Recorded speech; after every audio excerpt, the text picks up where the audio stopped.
Hey guys, I'm going to show you my recipe for protein flapjacks. It's really simple, you don't even have to bake them. It takes about 5 minutes and it will last you the whole week.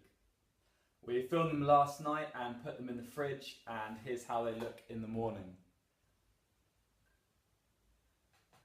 They're cut into 12, gives you 18 grams of protein, 18 grams of carbs and 12 grams of fat in each piece.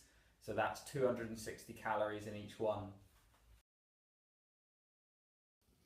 Okay, so here are the ingredients. We have coconut cream. I'm in England, this is from Sainsbury's, it's 250 ml. Need a banana, and then you're going to have, I've got 6 scoops, these are 30-gram scoops. I'm using gold standard whey. You can use Kinetica, My Protein. I wouldn't use any of the cheaper protein powders because they've got fillers in them, so the true protein content may not be what it says on the label. And then Meridian peanut butter, it's 100% peanut butter, that's 150 grams weighed out there. I've got crunchy, smooth is better, but I'm using crunchy for this particular demonstration. And then 250 grams of raw oatmeal. And for taste, just ground cinnamon. Got a live demonstration of how this is going to be mixed. So first off is the coconut cream. Stick that in the bowl. Coconut cream is a good source of healthy fats. Unlike animal products, although it contains saturated fat, that's cholesterol free, so you don't have to freak out when you read the label. And a banana. The banana is a good source of fibre and potassium. I'm going to mash this up. I don't mind it in smaller bits. That just kind of gives chunks when you've got the finished product, or you can mash it completely down into a paste.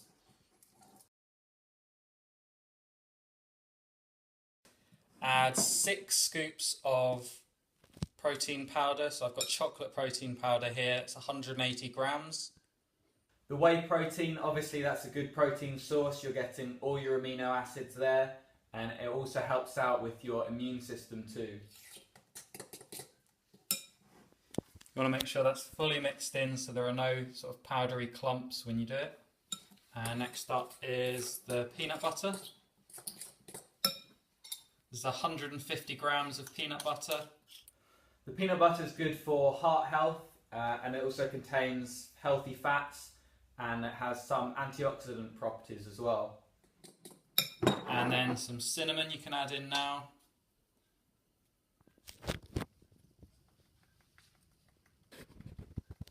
Put in quite a bit, just add to the taste.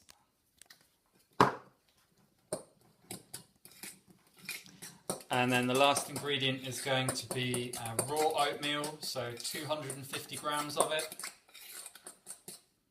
Oatmeal is a great breakfast choice. It lowers your cholesterol, and there's a lot of fibre in there too. When your mixture's all ready, I've got a baking tray here. Got the lined with baking paper. I'm going to just pour it straight in.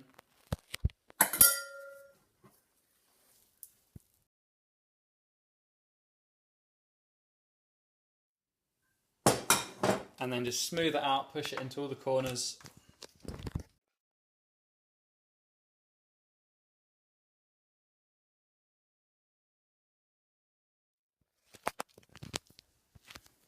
And then you can either put that straight in the fridge, or if you want to cut it now, you can cut it in. I cut it into 12 pieces. The nutritional information per piece is up on the screen now.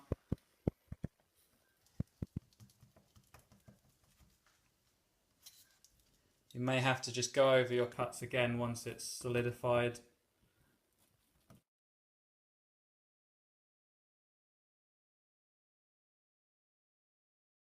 Stick it in the fridge.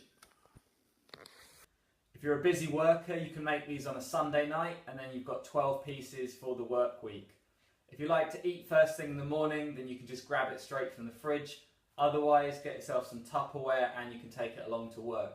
My girlfriend doesn't really feel like eating when she's first woken up, so she'll take 1.5 pieces along to work with her and eat it as a late breakfast. That gives her a great source of protein and some healthy fats, and that's something you don't really get in most of the breakfasts marketed at women.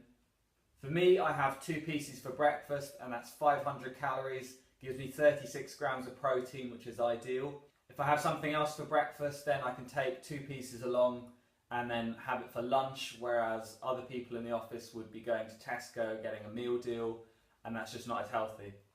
They last about 6 or 7 days in the fridge, so the tray should be finished in time for the next work week. You can get protein in 1 kilo, 2.27 kilo or 4.5 kilo. I would go with the latter 2 just because economies of scale, it works out cheaper per serving.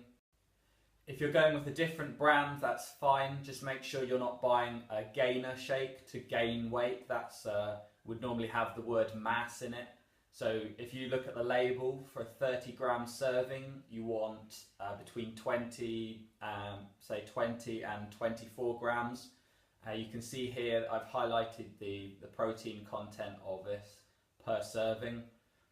If you've got a gainer shake, that would have a lot more carbohydrate in it, and you don't want that in your protein powder. Thanks for watching. If you do try this, please let me know how you get on. Post down in the comments. You can also stick any questions down there. Otherwise, like and subscribe for more of my content. Cheers.